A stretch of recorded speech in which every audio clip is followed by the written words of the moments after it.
আপনাদেরকে একটা মজার তথ্য দেই।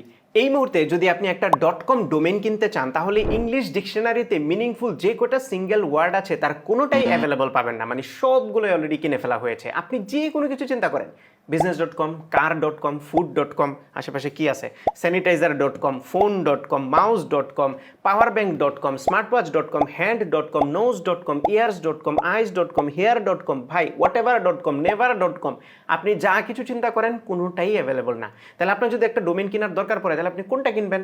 তার চেয়ে বড় কথা আপনি ডোমেইন কিনবেন কেন, তার চাইতেও বড় কথা what is domain.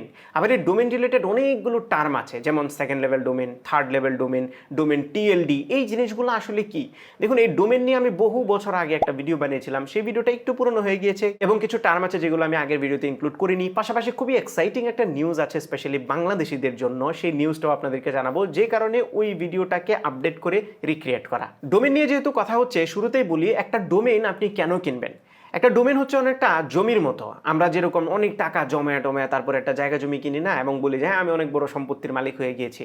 So physical ওয়ার্ল্ডে জায়গা জমি যেরকম, ডোমেইন ডিজিটাল ওয়ার্ল্ডেও সেরকম খুবই ভ্যালুয়েবল, এবং আপনি একটা ডোমেইন কিনেছেন মানে আপনি একটা সম্পত্তির মালিক হয়ে গিয়েছেন।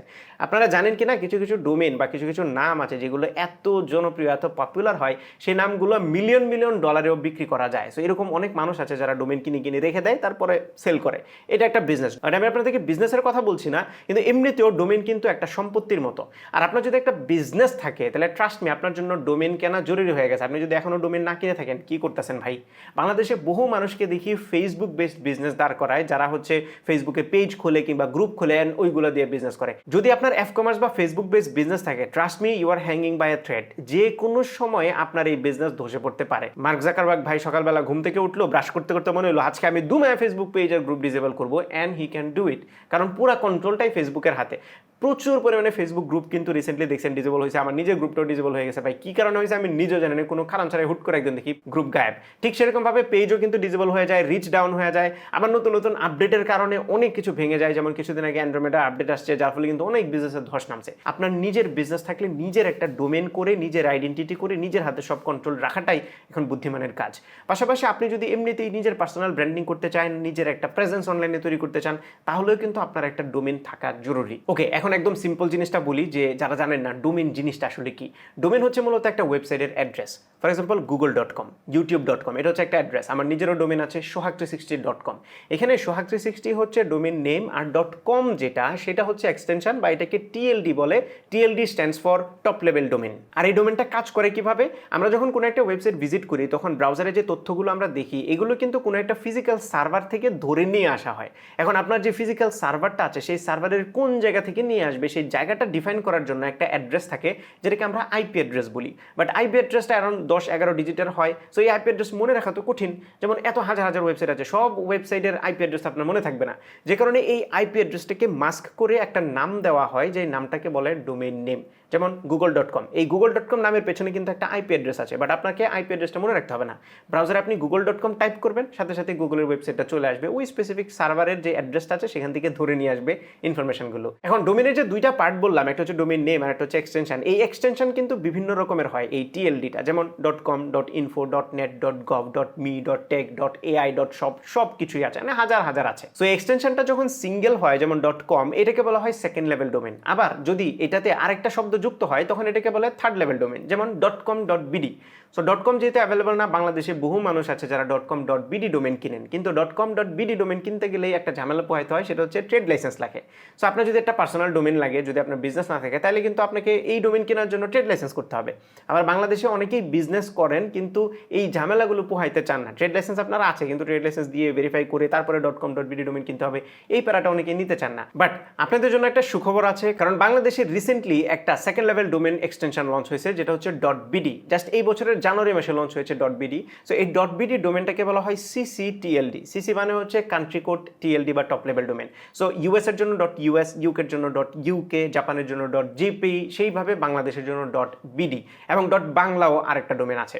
কারণ এই .bd ডোমেনটা একে তো সব ধরনের ওয়ার্ডই অ্যাভেলেবল আছে। সো এখন পর্যন্ত যেহেতু নতুন লঞ্চ হয়েছে, আপনার বিজনেসের নাম, নিজের নাম বা যে কোনো নামে ডোমেন কিনতে গেলে most of the names R available. So আপনি চাইলেই কিনতে পারবেন।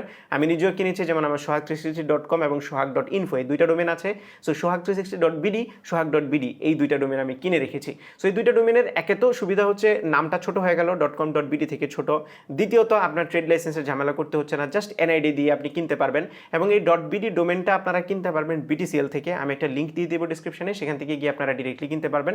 BTCL থেকেও কিনতে পারবেন। আবার এই .bd এর কিছু রিসেলার আছে, .bd বা .বাংলা দুইটারই রিসেলার আছে। আমি রিসেলারদের লিস্টটাও স্ক্রিনে দিয়ে দিচ্ছি। আপনারা চাইলে সরাসরি গুগল সার্চ করে এইখান থেকেও কিনতে পারেন, অথবা ভিডিও ডিসক্রিপশনে লিঙ্ক দিয়ে দেবো, সেখান থেকে গিয়েও আপনি এই ডোমেনগুলো কিনতে পারবেন। আবার .bd বা .বাংলা এক্সটেনশনগুলো কিন্তু খুব একটা বেশি এক্সপেন্সিভও না। এক বছরের জন্য .bd ডোমেনের বিভিন্ন ক্যাটাগরির রেজিস্ট্রেশন ফি শুরু হয় মাত্র 700 টাকা থেকে, আর বাংলা ডোমেনটা শুরু হয় অ্যারাউন্ড 400 টাকা থেকে। সেই তুলনায় আপনি যদি .com, .org, .info বা .net অন্যান্য যে এক্সটেনশনগুলো আছে বা TLD-গুলো আছে সেগুলো যদি কিনতে চান, তুলনামূলক কিন্তু একটু বেশি এক্সপেন্সিভ হয়। ইভেন .com, .bd-ও কিন্তু তুলনামূলক এক্সপেন্সিভ .bd এবং .বাংলা থেকে। এখন অনেকেই বলতে পারেন যে একটা ডোমেন কিনে আমি কি করব, খাবো নাকি মাথায় দিব? অবভিয়াসলি ডোমেন কেনার পরে আপনি একটা ওয়েবসাইট তৈরি করবেন, আর ওয়েবসাইট তৈরি করার জন্য আপনার লাগবে একটা হোস্টিং। হোস্টিং হচ্ছে মূলত একটা সার্ভারের একটা স্পেস আপনি কিনবেন আপনার নিজের ডেটাগুলো সেখানে রাখার জন্য, আপনার ওয়েবসাইটের ডেটাগুলো, তারপরে ওয়েবসাইট সেখানে রিডাইরেক্ট হবে। এটাই হচ্ছে ডোমেন। এগুলো নিয়ে আমি বিস্তারিত আলোচনা করেছি আমার সেই পুরনো ভিডিওটাতে, এগুলো সেমই আছে, আপনি চাইলে সেটা দেখে আসতে পারেন। আমি ডিসক্রিপশনে সেই লিঙ্কটা দিয়ে দেবো। অথবা আপনি চাইলে আপনার ডোমেনটা অন্য কোনো একটা ওয়েবসাইটে রিডিরেক্টও করতে পারেন। ওয়েবসাইট বলতে বোঝাচ্ছি, যেমন আপনার যদি একটা ইউটিউব চ্যানেল থাকে, আপনি আপনার ডোমেনটাকে ইউটিউব চ্যানেলে রিডিরেক্ট করতে পারেন। আবার আপনার ফেসবুক পেজে চাইলে আপনি রিডিরেক্ট করতে পারেন। এই কাজগুলো কিভাবে করতে হয় এটা টিউটোরিয়াল অলরেডি অ্যাভেলেবল আছে ইন্টারনেটে, আপনি সার্চ করলেই পেয়ে যাবেন। সো যে কোনো পারপাসে হোক না কেন, আপনার বিজনেসের জন্য হোক, নিজের জন্য হোক, আপনি যদি এই যুগে ডিজিটালি একটু ধনী হইতে চান, তাহলে অবশ্যই আপনার একটা ডোমেন কেনা উচিত। আর আমি যদিও এনকারেজ করি না কাউকে ডোমেন বিজনেসের জন্য যে ডোমেন কিনে রেখে দিব তারপরে আমি বিক্রি করবো, I don't encourage that, but আপনি চাইলে সেটাও করতে পারেন। সো এই ছিল আমাদের আজকের ভিডিও। আশা করি ভিডিওটা আপনাদের ভালো লেগেছে। যদি ভালো লেগে থাকে তাহলে ভিডিওতে একটা লাইক দেবেন, কমেন্ট করে জানাবেন কেমন লাগলো। আপনার ফ্রেন্ডদের সাথে শেয়ার করতে একদমই ভুলবেন না। আমাদের পেজে ফলো এবং চ্যানেলে সাবস্ক্রাইব করতে মাস্ট। দেখা হবে পরবর্তী ভিডিওতে। Till then take care. আসসালামু আলাইকুম।